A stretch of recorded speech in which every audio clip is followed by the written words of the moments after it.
الحمد لله الحمد لله وكفى وسلام على عباده الذين اصطفى أما بعد فقد قال تعالى في كلامه المجيد وفرقانه الحميد فأعوذ بالله من الشيطان الرجيم بسم الله الرحمن الرحيم إن الذين قالوا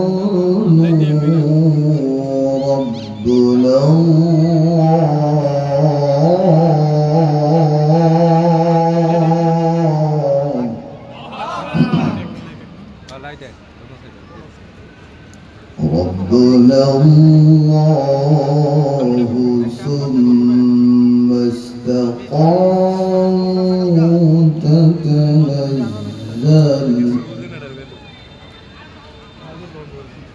تتنزل عليهم الملائكة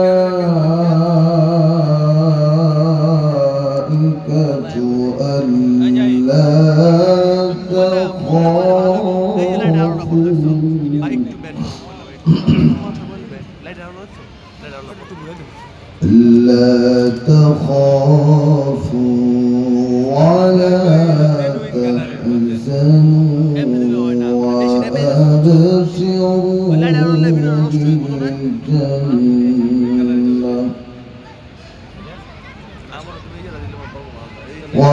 وأبشروا بالجنة التي كنتم توعدون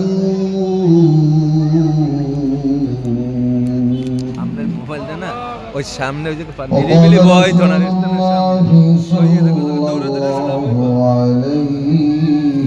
وسلم لا تقوم الساعة حتى لا يقال في الأرض الله الله أو كما قال عليه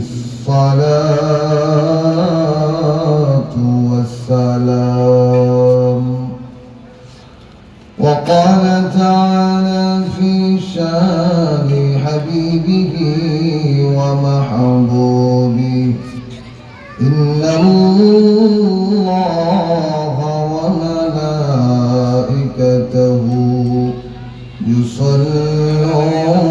يصلون على النبي يا أيها الذين آمنوا صلوا عليه وسلموا تسليما اللهم صل على محمد وعلى آل محمد كما صليت على إبراهيم وعلى آل إبراهيم إنك حميد مجيد اللهم بارك على محمد وعلى آل محمد كما باركت على إبراهيم وعلى آل إبراهيم إنك حميد مجيد بلغ العلا بكماله كشف الدجى من جماله حسنت جميع خصاله صلوا عليه وآله لا إله إلا الله لا إله إلا الله جري لا إله إلا الله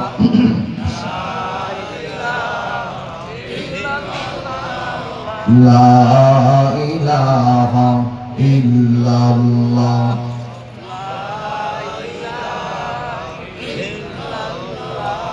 لا إله إلا الله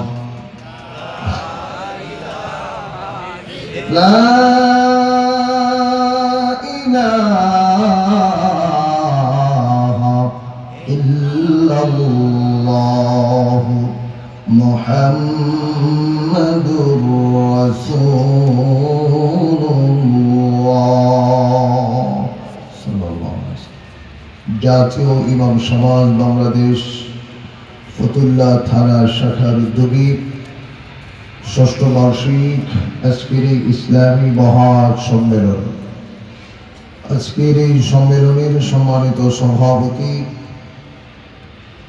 জনাব আলহাজ হযরতুল আল্লাম হযরত মাওলানা মুফতি আবু বকর কাসিমি দামাত বরকাতুহু। আজকের এই মাহফিলের আমন্ত্রিত হযরত উলামায়ে কেরাম, মুরব্বিয়ানে ইলম, বিভিন্ন অঞ্চল থেকে আগত সর্বস্তরে আমার প্রাণ প্রিয় ধর্মপ্রাণ মুসলমান ভাইরা, পর্দার অন্তরালে অপেক্ষমান অবস্থানরত আমার সম্মানিতা মা ও বোনেরা, আল্লাহ পাকের দরবারে অসংখ্য অগণিত শুকরিয়া জ্ঞাপন করছি যে আল্লাহ পাক আমাদেরকে অত্যন্ত মায়া করে, মহাব্বত করে, ভালোবেসে বিভিন্ন অঞ্চল থেকে দেশে বাছাই করে 10 মায়ের 10 সন্তানকে কাঁধে কাঁধে মিলে কোরআন ও হাদিসের আলোচনা শোনার উদ্দেশ্যে একটি জান্নাতের বাগানে, জান্নাতি পরিবেশে উলামায়ে কেরামের সান্নিধ্যে আমাদেরকে আসার, বসার, কথা বলার, কথা শোনার তৌফিক দান করেছেন। এজন্য আমরা সকলে অন্তরের অন্তঃস্থল থেকে মন খুলে প্রাণ ভরে কালিমাতুশ শুকর আদায় করছি। সকলেই জোরে সুরে পড়ি আলহামদুলিল্লাহ। সমস্ত প্রশংসা কার? জবান খুলে উচ্চ কণ্ঠে আওয়াজ দিয়ে বলুন, সমস্ত প্রশংসা কার? আজকের এই জান্নাতের বাগানে আসার তৌফিকটুকু কে দিয়েছেন? যে মহান মালিক আপনাকে আমাকে জান্নাতের বাগানে এনে উপস্থিত করে দিয়েছেন, সেই মহান মালিকের নামে আমরা সকলে মিলে শুরুতে একটা তাকবীর দিতে চাই। রাজি আছি? নারায়ে তাকবীর। এতগুলা মানুষের নারায়ে তাকবীরের আওয়াজ মুসলমানের আওয়াজের মতো হয় নাই, ঠিক কিনা? মুসলমানের আওয়াজ তো সিগারের আওয়াজের মতো হবে না, মুসলমানের আওয়াজ তো হবে সিংহের গর্জনের মতো, যে গর্জনে ইসলামের দুশমনদের অন্তরে থরথর করে কম্পন তৈরি হয়। যখন ঠিক কিনা? আমরা সেই আওয়াজটুকু দিতে পারবো ইনশাআল্লাহ? সবাই পারবো? আবার সকলে মিলে একটা তাকবীর হবে। যারা বাহিরে দাঁড়িয়ে আছেন খুব তাড়াতাড়ি মাহফিলের প্যান্ডেলের ভিতরে চলে আসুন, খুব জলদি চলে আসুন। এবার সকলে মিলে তাকবীর হবে। সবাই শাহাদাত আঙ্গুলের উপরে উঠান, উঠায় এবার তাকবীর হবে। নারায়ে তাকবীর। মাশাআল্লাহ। আল্লাহ আপনাদের সকলের জজবাকে কবুল করেন। সকলে বলেন আমিন। সম্মানিত উপস্থিতি, সময় খুবই কম, অনেক বড় বড় বক্তারা বসে আছেন। যেহেতু নাম ঘোষণা হলো, অল্প কয়েক মিনিট সময় হয়তো সুযোগ পাব। আল্লাহ যেন আমাকে অল্প সময়ের ভিতরে কথা গুছিয়ে বলার তৌফিক আল্লাহ দান করেন। সম্মানিত উপস্থিতি, একটি মানুষের জীবনে সবচেয়ে মহামূল্যবান বস্তুটির নাম হলো ঈমান। একটি মানুষের জীবনে কোন একজন মানুষ যদি সারা পৃথিবীর সমস্ত ধনভাণ্ডারের মালিক হয়ে যায়, সমস্ত ক্ষমতা তার হাতের মুঠোয় এনে দেওয়া হয়, কিন্তু তার ভিতরে যদি ঈমান নামক দৌলত না থাকে, তাহলে এই মানুষটার মূল্য আল্লাহর কাছে বিন্দু পরিমাণ নাই। শুধু বিন্দু পরিমাণ নাই তা নয়, বরং আল্লাহ আরো নিকৃষ্ট পর্যায়ের শ্রেণীতে তাদেরকে আল্লাহ তাআলা গণ্য করেছেন।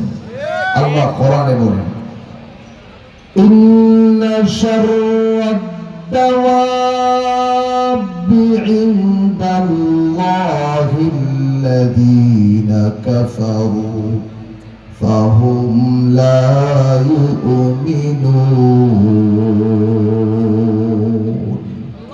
নিশ্চয়ই যারা ঈমান আনে নাই তারা আল্লাহর কাছে চতুষ্পদ জন্তুর চাইতেও আরো নিকৃষ্ট। আজকে আমাদের সারা পৃথিবীর দৃশ্য প্রেক্ষাপট পুরো উল্টা। সারা পৃথিবীর যত কাফের মুশরিক গুলো আছে, সমস্ত কাফের মুশরিক গুলো এই পৃথিবীতে ঈমানদারদের খাতিরে পৃথিবীতে বেঁচে আছে। কারণ আল্লাহ যদি এই পৃথিবীতে একজন ঈমানওয়ালা বাকি না থাকে, এই পৃথিবী আল্লাহ টিকিয়ে রাখবেন না।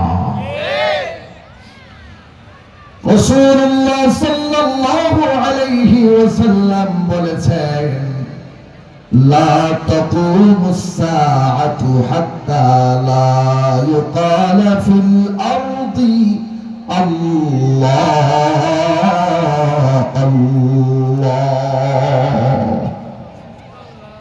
বিশ্বনবী রাহমাতুল লিল আলামিন বলেছেন, এই পৃথিবী ততদিন পর্যন্ত কায়েম দায়েম থাকবে যতদিন পর্যন্ত এই জমিনে একজন আল্লাহ আল্লাহ বলনেওয়ালা বেঁচে থাকবে।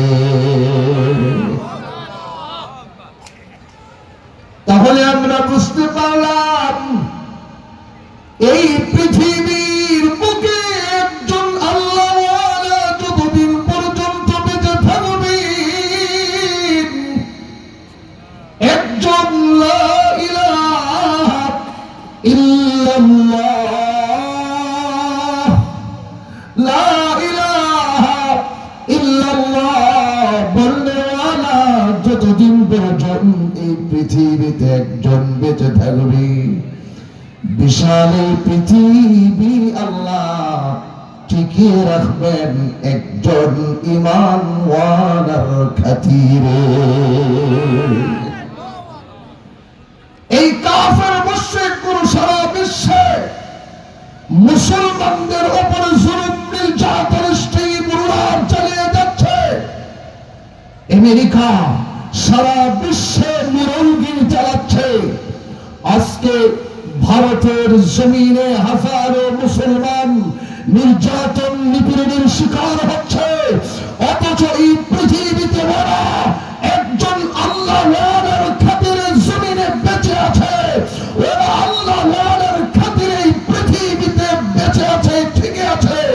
আল্লাহওয়ালা থাকবে না, এই পৃথিবীও আল্লাহ রাখবেন না। কথায় আসে না, সিন্নি খাইলা কার উসিলায় মোল্লা সিল্লানা।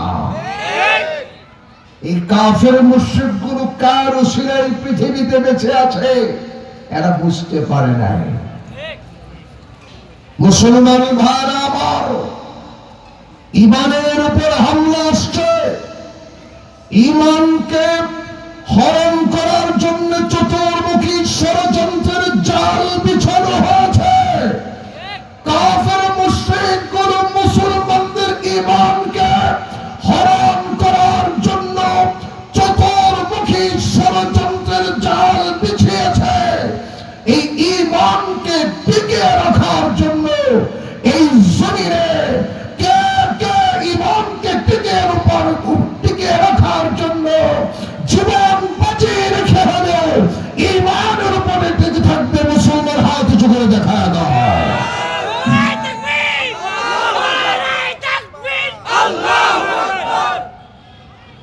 মুসলমান ভাইরা, আজকে বর্তমান এই কাফের মুশরিকগুলো মুসলমানদের বিরুদ্ধে মুসলমানদেরকে নিঃশেষ করে দেওয়ার জন্য চতুর্মুখী ষড়যন্ত্র করে ওরা এক হয়ে পড়েছে। আমরা মুসলমানেরা এক হতে পারি নাই। মুসলমানদের বিজয় এসেছে সংখ্যাধিক্যের কারণে নয়, মুসলমানদের বিজয় এসেছে ঈমানের উপর, ঈমানী শক্তির পাওয়ারের মাধ্যমে। ঈমানী পাওয়ারে মুসলমানদের বিজয় এসেছে। ও মুসলমানেরা, এখনো ঈমানকে তাজা করো, ঈমানের উপর অটল থাকার জন্য সংগ্রামে ঝাঁপিয়ে পড়ো। মুসলমানদের ঈমান টিকিয়ে রাখার জন্য তুমি বুকের তাজা রক্ত ঢেলে দাও। ইনশাআল্লাহ মুসলমানদের পদান্তরে সারা বিশ্বের ক্ষমতা আবার এসে যাবে। জোরে করতে কিনা? মুসলমানেরা ভাইরা, মুসলমান ভাইরা আমার, সাহাবায়ে কেরাম ঈমানের উপরে টিকে থাকার জন্য নিজের জীবন বিলিয়ে দিয়েছেন, নিজের মাল জান সব বিলিয়ে দিয়েছেন। ঈমান থেকে পিছু পাহাড় নাই। কেন? তারা জান্নাতের জন্য পাগল ছিলেন। মুসলমান ভাইরা, সাহাবায়ে কেরামের জীবনে যদি আমরা দেখি, দেখতে পাই বদরের যুদ্ধে মাত্র ৩১৩ জন ১,০০০ সৈন্যের মোকাবেলায় তারা বিজয় ছিনিয়ে এনেছেন। কিসের বিনিময়? ঈমানের পাওয়ারের বিনিময়। আজকে ঈমানের পাওয়ার নাই।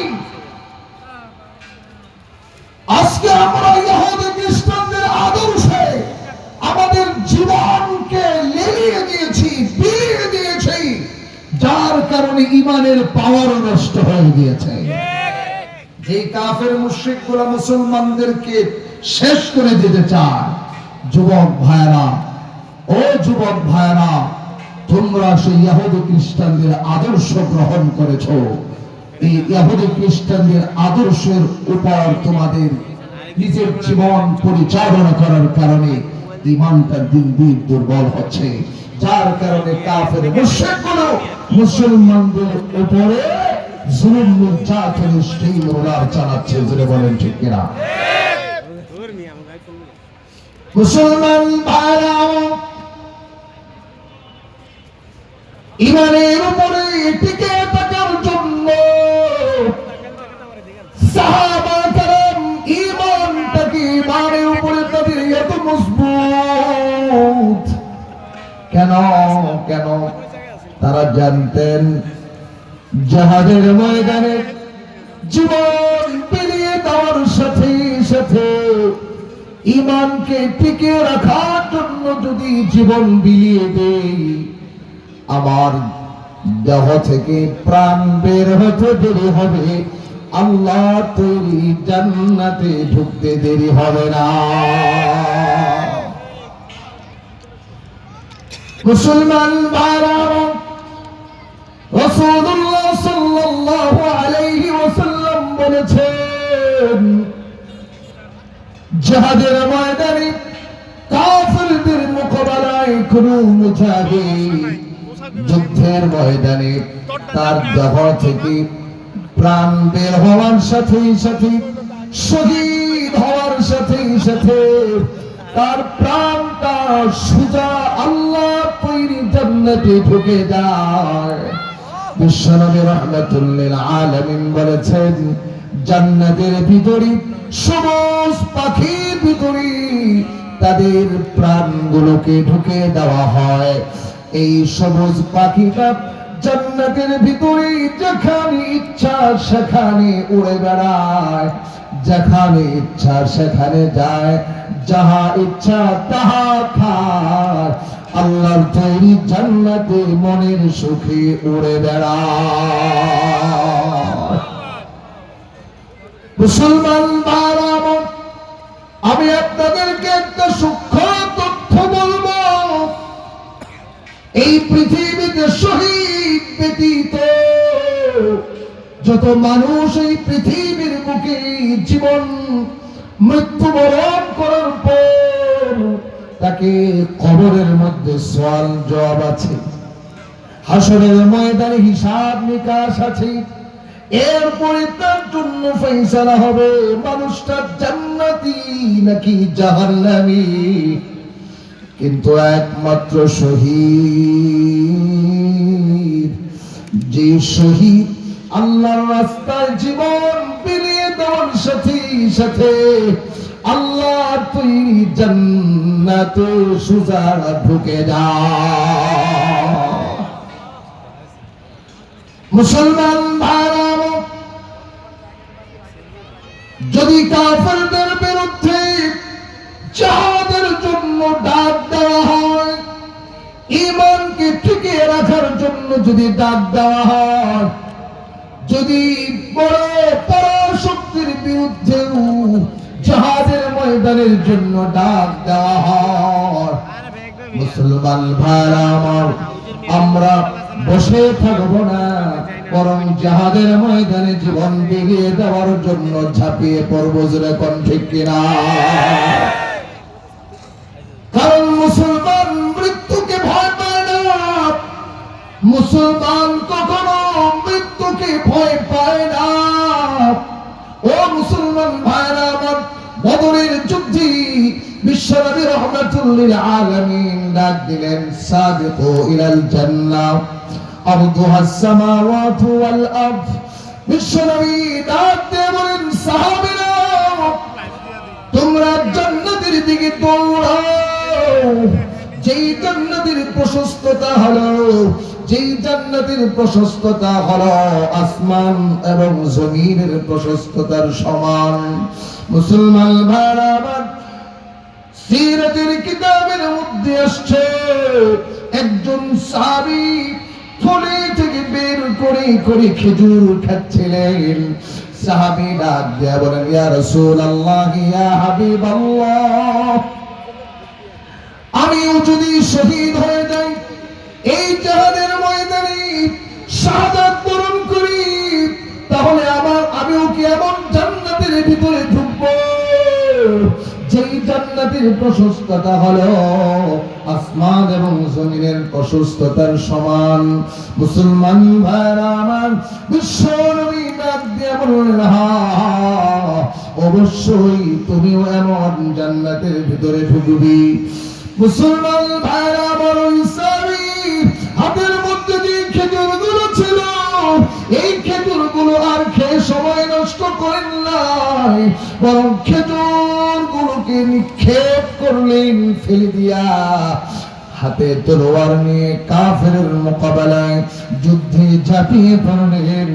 মুসলমান ভাইরা আমার, মুহূর্তের মধ্যে কয়েকজন কাফেরকে জাহান্নামে পাঠিয়ে দিলেন, শাহাদাত বরণ করে সোজা আল্লাহর তৈরি জান্নাতে ঢুকে যায়।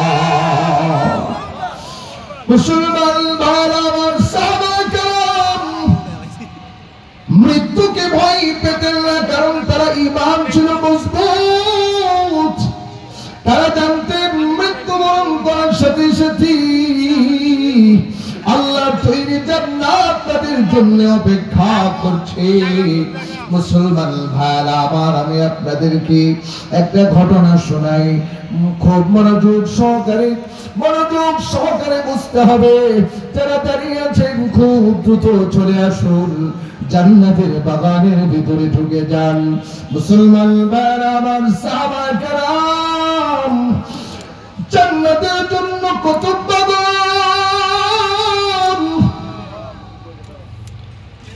রাসূলুল্লাহ সাল্লাল্লাহু আলাইহি ওয়াসাল্লামের কাছে খবর আসলো, রোমান রাজা মুসলমানদের বিরুদ্ধে 1,00,000 সৈন্য প্রস্তুত করেছে, মুসলমানদের বিরুদ্ধে জিহাদের মধ্যে প্রেরণ করার জন্য। সাহাবায়ে কেরাম বিশ্বনবী রাহমাতুল লিল আলামিন সাহাবায়ে কেরামকে প্রস্তুত করতে লাগলেন। এবার সাহাবায়ে কেরামের নাম তিনি লিস্টি করতে লাগলেন। 3000 সৈন্য, 3000 মুজাহিদ, 3000 সাহাবীর নাম এবার তিনি লিস্টি করলেন। রোমান সৈন্য হলো 1 লক্ষ। মুতার যুদ্ধে সাহাবায়ে কেরামকে পাঠাচ্ছেন মাত্র 3000 সৈন্য। খুব ভালো করে বিষয়টা বুঝতে হবে।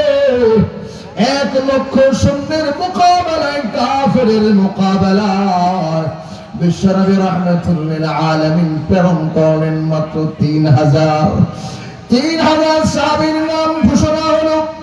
আল্লাহ রাসূল 3000 সৈন্যের নাম ঘোষণা করার পর এই 3000 এর মধ্যে বিশ্বনবী 3 জন সেনাপতির নাম ঘোষণা করলেন। কয়জন সেনাপতি? জোরে বলেন। আমি জানতে চাই একটি সৈন্য বাহিনীর জন্য সেনা প্রধান লাগে কয়জন? কিন্তু বিশ্বনবী রাহমাতুল লিল আলামিন 3 জন সেনাপতির নাম ঘোষণা করলেন। আল্লাহ রাসূল ডাক দিয়ে বললেন, যায়েদ ইবনে হারিসা কোথায়? দাঁড়ায় যাও। যায়েদ ইবনে হারিসা দাঁড়ায় বলেন, লাব্বাইকা ইয়া রাসূলুল্লাহ, ইয়া হাবিবাল্লাহ। যায়েদ ইবনে হারিসা দাঁড়ায় গেছেন। বিশ্বনবী এবার ডাক দিয়ে বলেন, সাবি জাফর বিন আবি তালিব কোথায়? দাঁড়ায় যাও। জাফর বিন আবি তালিব দাঁড়িয়ে গেলেন। বিশ্বনবী 3 নম্বরে নাম ঘোষণা করলেন। আব্দুল্লাহ বিন রাওয়াহা কোথায়? দাঁড়ায় যাও। আব্দুল্লাহ বিন রাওয়াহা দাঁড়ায় গেলেন। মুসলমান ভাইরা আমার, বিশ্বনবী ডাক দিয়ে বললেন, সাহাবীরা তোমরা 3 জন যাও, বাড়িতে গিয়ে তোমাদের পরিবার থেকে বিদায় নিয়ে আসো। মুসলমান ভাইরা আমার, একটা যুদ্ধের ময়দানে 3 জন সেনাপতির নাম ঘোষণা করলেন। রাসূল ডাক দিয়ে বললেন, তোমাদের মধ্যে 3 জন শহীদ যদি হয়ে যাও, এরপরে তোমরা পরামর্শক্রমে তোমাদের মধ্যে একজনকে সেনাপতি নিযুক্ত করবে। মুসলমান ভাইরা আমার, সাহাবায়ে কেরাম কিন্তু নিশ্চিত বুঝে গিয়েছেন তারা এই যুদ্ধের ময়দানে যাচ্ছে, মুতার ময়দান থেকে তাদের আর ফেরত আসার সুযোগ নাই। মুসলমান ভাইরা আমার, যায়েদ ইবনে হারিসা ডাক দিয়ে বলেন, ইয়া রাসূলুল্লাহ, ইয়া হাবিবাল্লাহ, আপনি হলেন আমার পিতা, আমি হলাম আপনার পালক পুত্র। পর্দার আড়াল থেকে শুনেছেন আমার নাম, আমার আম্মা জানা আয়েশা রাদিয়াল্লাহু তাআলা আনহা। সুতরাং ইয়া রাসূলুল্লাহ, আমার বিদায় হয়ে গিয়েছি, আমার আর বিদায় নেওয়ার প্রয়োজন নাই, বাড়িতে যাওয়ার আর প্রয়োজন নাই, আমি এখনই প্রস্তুত আছি। এবার দ্বিতীয় নম্বর জাফর বিন আবি তালিব দাঁড়িয়ে গেছেন। মুসলমান ভাইরা আমার, জাফর বিন আবি তালিব ঘরের দরওয়াজার মধ্যে গিয়ে সালাম দিলেন, ভেতরে ঢুকলেন, বিবিকে এবং বাচ্চাদেরকে ডাকলেন। দেখে এবার তিনি ডাক দিয়ে বলেন, বিবি রে, বিশ্বনবী আমার নাম সেনাপতির মধ্যে ঘোষণা করেছেন, আমার মন বলছে আমি আর ফিরবো না, জীবনের জন্য বিদায় নেওয়ার জন্য এসেছি। মুসলমান ভাইরা আমার, এবার জাফর বিন আবি তালিবের বিবি ডাক দিয়ে বলেন, স্বামী হে, আপনি একটু বসেন, আমি আপনাকে নিয়ে দোয়া করব। এবার বিবি হাত উঠে ডাক দিয়ে বলল, আমার স্বামী জিহাদের ময়দানে যাচ্ছেন, আল্লাহ গো, আমার স্বামীকে তুমি গাজী বানায়া আমার ঘরে তুমি ফেরায়া দিও। মুসলমান ভাইরা আমার, জাফর বিন আবি তালিবের হাতের মধ্যে যে তলোয়ার ছিল, এই তলোয়ারের উল্টা পিঠ দিয়া বিবির হাতের মধ্যে মৃদু আঘাত করে ডাক দিয়া বলেন, স্ত্রী এমন কথা তুমি বলবে না। বিশ্বনবী রাহমাতুল লিল আলামিন আমার সেনাপতির নাম 2 নম্বরে ঘোষণা করেছেন, আমি আর ফেরত আসবো না, তোমার সাথে আমার দেখা হবে হাসরের ময়দানে। মুসলমান বারবার বড় আশ্চর্যের ব্যাপার, জাফর বিন আবি তালিব ঘর থেকে বের হলেন, হাঁটতেছেন, সন্তানগুলো পেছনে পেছনে দৌড়াচ্ছে, আর আব্বা আব্বা বলে ডাকতেছি।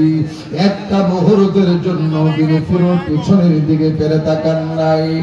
আরো বড় আশ্চর্যের ব্যাপার, আব্দুল্লাহ বিন রাওয়াহা, যে আব্দুল্লাহ বিন রাওয়াহা সেদিন তিনি বিবাহ করেছিলেন। এ যুবক, দুনিয়ার মায়া ত্যাগ করো, ইসলামের জন্য পাগল হও। আব্দুল্লাহ বিন রাওয়াহার কি শিক্ষা দেখো। ওই দিন তিনি বিবাহ করেছেন, ওই দিন বিবাহ করার পর আব্দুল্লাহ বিন রাওয়াহার অবস্থা কি দেখুন। ওই রাত্রটা ছিল ফুল সজ্জার রজনী, বাসর রজনী। আব্দুল্লাহ বিন রাওয়াহা ঘরের দরওয়াজার মধ্যে গিয়ে দাঁড়ালেন, গিয়ে শুনতে পেলেন তার বিবি ঘরে বসে বসে কোরআন তিলাওয়াত করতেছে। আব্দুল্লাহ বিন রাওয়াহা ডাকতে বলেন, বিবি, সেনাপতির নাম ঘোষণা এসেছে, 3 নম্বরে আমার নাম। আজকে রাত্রটা তোমার সাথে আমার ছিল ফুল সজ্জার রজনী। ও বিবি, তোমার সাথে আর দেখা হবে না, আমি চলে গেলাম জিহাদের ময়দানে। বিবি ডাক দিয়া বলেন, স্বামী হে, জীবনে আপনাকে একটা মুহূর্ত বার শুধু দেখেছিলাম, আপনার চেহারাটা ভালো করে দেখি নাই। বিবি বিবি ডাক দিয়া বলেন, স্বামী আপনার চেহারাটাও ভালো করে দেখি নাই। ওগো আমার স্বামী, আপনি আমার ঘরের ভিতরে একটু ঢুকুন, আপনি আমার ভিতরে আমার ঘরে ঢুকে আপনার চেহারাটা আমি একটু ভালো করে দেখব, আপনার চেহারাটা একটু ভালো করে আমি দেখতে চাই। কারণ হলো কিয়ামতের ময়দানে লক্ষ কোটি মানুষের সামনে ওগো আমার স্বামী, আমি যেন আপনাকে খুঁজে বের করে নিতে পারি। মুসলমান মায়েরা, স্ত্রী ডাক দিয়ে বলেন,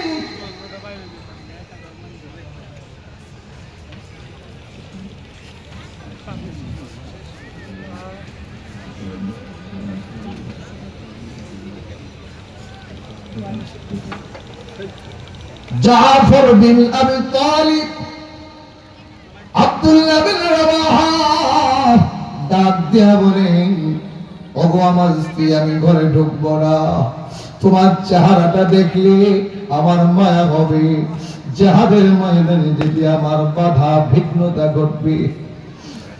স্ত্রী ডাক দিয়া বলে, না না না স্বামী, আমি আপনাকে প্রেম নিবেদন করব না, চেহারাটা শুধু ভালো করে একবার দেখতে চাই। স্বামী ডাক দিয়া বলেন, স্ত্রী রে, এটাই যদি হয় তোমার ভাষণা, কিয়ামতের ময়দানে আমি যদি শহীদ হয়ে যাই, তুমি হবে শহীদের স্ত্রী। আল্লাহ তাআলা আমাদের মাঝে উভয়ের মধ্যে সাক্ষাৎ করে জান্নাত নসিব করে দিবেন। মুসলমান ভাইরা, আমার সময় নাই, কয়েক মিনিটের ভিতরে শেষ করছি। জিহাদের ময়দানে চলে গেছে জন সেনাপতি 1,00,000 সৈন্যের মোকাবেলায় যুদ্ধ শুরু হয়ে গেল। যায়েদ ইবনে হারিসের শাহাদাত বরণ করলেন জাফর বিন আবি তালিব। এবার কাফেরদের দ্বারা বেষ্টিত হয়ে পড়লেন। জাফর বিন আবি তালিবের হাতের মধ্যে জিহাদের ঝান্ডা। কাফেররা জাফর বিন আবি তালিবের হাতের মধ্যে তলোয়ার দিয়ে আঘাত করেছে। হাতটা কেটে জমিনের মধ্যে পড়ে গেছে। জাফর বিন আবি তালিব অন্য হাতের মধ্যে ইসলামের ঝান্ডাটা উঁচু করে ধরেছেন। মুসলমান ভাইরা আমার, আবারও সেই হাতের মধ্যে তলোয়ার দিয়ে আঘাত করেছে, হাতটা কেটে পড়ে গেছে। জাফর বিন আবি তালিব কাটা দুইটা হাতকে বুকের সাথে জড়াইয়া ইসলামের পতাকাটা উপরের দিকে ধরে রেখেছে। ও মুসলমান ভাইরা আমার, সাহাবা কেরাম ইসলামের জন্য যেভাবে জীবন দিয়েছেন, ইমানের উপরে অটল থেকেছেন। মুসলমান ভাইরা আমার, সময় নাই, 1 মিনিটে শেষ করতেছি। আমি শুধু জানতে চাই, কাফের মুশরিকের বিরুদ্ধে যদি মুসলমানদের বিরুদ্ধে কোন জিহাদের ডাক আসে, মুসলমানদের পক্ষে যদি জীবন দেওয়ার প্রয়োজন হয়, রক্ত দেওয়ার প্রয়োজন হয়, ইসলামের জন্য জীবন দেওয়ার প্রয়োজন হয়, যাদের ময়দানে ঝাঁপিয়ে পড়ার জন্য শাহাদাতের তামান্না নিয়া তোমরা কে কে আসো জিহাদের ময়দানে ঝাঁপিয়ে পড়বা? দুইটা হাত উঁচু করে দেখা দাও মুসলমান।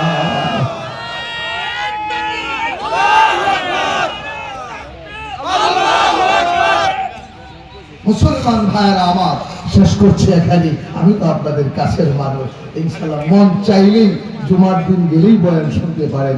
আশেপাশে তো বহু মাহফিলে বয়ান হয়, কিন্তু আজকে সময় মাত্র কয়েক মিনিট, তা আমার পরবর্তী বক্তব্য বসে রয়েছে, মনে হয় মনে মনে রাগে ফিরতেছে। যাই হোক, যেহেতু কথাটা লম্বা হয়ে গেছে, আমি মাপ চাই, আপনাদের কাছে দোয়া চাই, আল্লাহ যেন আবারও দেখা হয়, কথা হয় ইনশাআল্লাহ। আল্লাহ তৌফিক দান করেন। ওয়া আখিরু দাওয়ানা আলহামদুলিল্লাহি রাব্বিল আলামিন। আসসালামু আলাইকুম ওয়া রাহমাতুল্লাহি ওয়া বারাকাতুহু। আলহামদুলিল্লাহ, সুবহানাল্লাহ, আলহামদুলিল্লাহ। সম্মানিত উপস্থিতি, এতক্ষণ পর্যন্ত আমরা